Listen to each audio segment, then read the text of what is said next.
Everyone, स्वागत है आप सभी का अपने यूट्यूब चैनल प्रेप विद विजेता पर। तो कैसे हो आप सभी? आई होप आपकी स्किल टेस्ट की प्रिपरेशन बहुत अच्छी चल रही होगी। तो कैसी चल रही है आपकी प्रिपरेशन? डिक्टेशन ले रहे हो, प्रैक्टिस कर रहे हो, या फिर सिर्फ प्रैक्टिस डिक्टेशन नहीं ले रहे?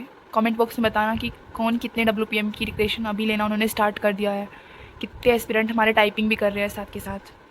तो मैंने सैटरडे संडे में शॉर्ट हैंड नहीं करती हूँ, तो इसलिए उसकी वीडियो भी मैंने अपलोड नहीं की थी। फ्राइडे में मैंने डे 14 था तो उसकी वीडियो शॉर्ट की फॉर्म में अपलोड की थी, क्योंकि उस दिन इतना मैंने डिक्टेशन नहीं ले पाई थी। बट वहाँ पे मैंने डे 13 ही लिख दिया, तो वो मुझसे मिस्टेक हुई। आज हमारा डे 15 है। तो अभी मैं बता देती हूँ मैंने आज क्या क्या किया। सबसे पहले मैंने अपनी एडवांस फ्रेजेस की प्रैक्टिस करी। मैं आपको हर वीडियो में बोलती हूँ, मुझे नहीं पता कि मेरी वीडियो को स्टेनो वाले एस्पिरेंट देखते भी है या नहीं, बट मेरा काम है, मैं हर वीडियो में ये बोलती हूँ और आगे भी बोलती रहूँगी कि एडवांस फ्रेजेस ग्रामलोग्स मस्ट है भाई। अगर तुम्हें अपना मैटर अच्छे से लिखना है, एडवांस फ्रेजेस तुमसे बहुत अच्छे से आने ही आने चाहिए। डेली तुम्हें एडवांस फ्रेजेस की प्रैक्टिस करनी ही करनी है अगर तुम्हें स्पीड लेके आनी है।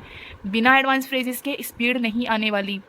और एक चीज़ और क्लियर कर दूँ, जो एस्पिरेंट सोचते कि केसी ना करके वो प्रोग्रेसिव कर ले, तो भाई जब तुम प्रोग्रेसिव करते हो ना, उसमें कुछ जॉइनिंग्स ना छूट जाती है पीछे। तुम जॉइनिंग भूल जाओगे अगर तुम प्रोग्रेसिव करने लगोगे।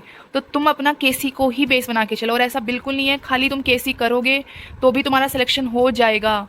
मैंने खुद ने स्किल क्लियर किया था सिर्फ केसी को ही करके, क्योंकि अगर तुम प्रोग्रेसिव करोगे तुम जॉइनिंग भूलने लगोगे। मैंने बीच में 2 प्रोग्रेसिव की थी, उसमें मैं बिल्कुल एडवांस फ्रेजेस सब भूल गई थी, सब कुछ।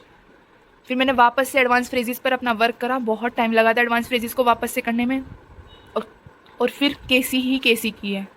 ठीक है, तो आप इस चीज़ को दिमाग से निकाल दो। उसके बाद मैंने यहाँ तक एडवांस फ्रेजेस करके ये वॉल्यूम 24 की एक्सरसाइज नंबर 522 है 85 WPM पर, उसकी डिक्टेशन ली। बहुत ही स्मूथ लिखा गया, बहुत अच्छा लिखा गया। उसके बाद ये 110 WPM पर ट्रांसक्रिप्शन नंबर 521 है, इसकी डिक्टेशन ली। इसमें कुछ वर्ड्स मिस हुए हैं और ऑब्वियस सी बात है, मिस होते भी 110 WPM की स्पीड थी।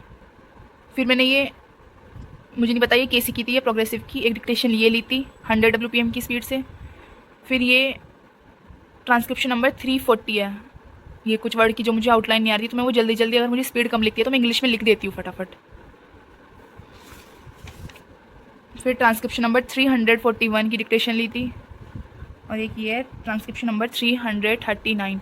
तो आज मैंने टोटल 6 डिक्टेशन ली है, और बहुत दिनों बाद डिक्टेशन ली है। 2 दिन से तो ली नहीं थी, और फ्राइडे में भी कम ही डिक्टेशन ली थी। तो भाई अभी मैं टाइपिंग नहीं कर पा रही, क्योंकि मेरा जो टारगेट है अभी SSC CPO है, उसके बाद AWO TPO HCM, तो अभी बहुत सारे हैं। इसका तो मुझे नहीं पता कब रिजल्ट आएगा, और अगर रिजल्ट के अंदर मार्क्स मिले ही ना आंसर की में जो क्वेश्चन होंगे, तो मेरा कोई मतलब बनता नहीं फिर इसे करने का। पर मैं प्रैक्टिस कर रही हूँ अपना शॉर्ट हैंड की, टाइपिंग भी धीरे धीरे करूँगी। बस एक बार पहले मुझे अभी उन सब्जेक्ट का अपना सिलेबस फटाफट कंप्लीट करना है, उनका टारगेट है। क्योंकि पहले CPO लगा हुआ है भाई, नवंबर में CPO है, हर एक महीना ही मैं मुश्किल से मान के चल रही हूँ। तो मुझे बहुत सारी चीज़ें करनी है। मैथ की तो बहुत प्रैक्टिस करनी पड़ रही है, क्योंकि इतना साल हो गया, 2 साल से मैथ छूटा पड़ा था, और अब कर रही हूँ वापस से, तो थोड़ा टाइम लग रहा है, पर उसकी ज़्यादा करनी है। पर जो सिर्फ स्टेनो को टारगेट कर रहे हैं, तो भाई वो मैं उनको बता दूँ कि वो, अगर सिर्फ उनका ये है कि हाँ उनको पूरा यकीन है कि उनके मार्क्स बहुत अच्छे हैं, कि उनको अगर आंसर की में मार्क्स भी ना मिले तब भी उनका सिलेक्शन हो जाएगा। मेरा 137.75 है स्कोर रो, मुझे नहीं पता क्या होगा। परसेंटाइल की मैं बात करूँ तो मेरा 96 पॉइंट समथिंग परसेंटाइल है, ठीक है, मेरी शिफ्ट के अंदर, और इस बार परसेंटाइल का ही खेल है सारा।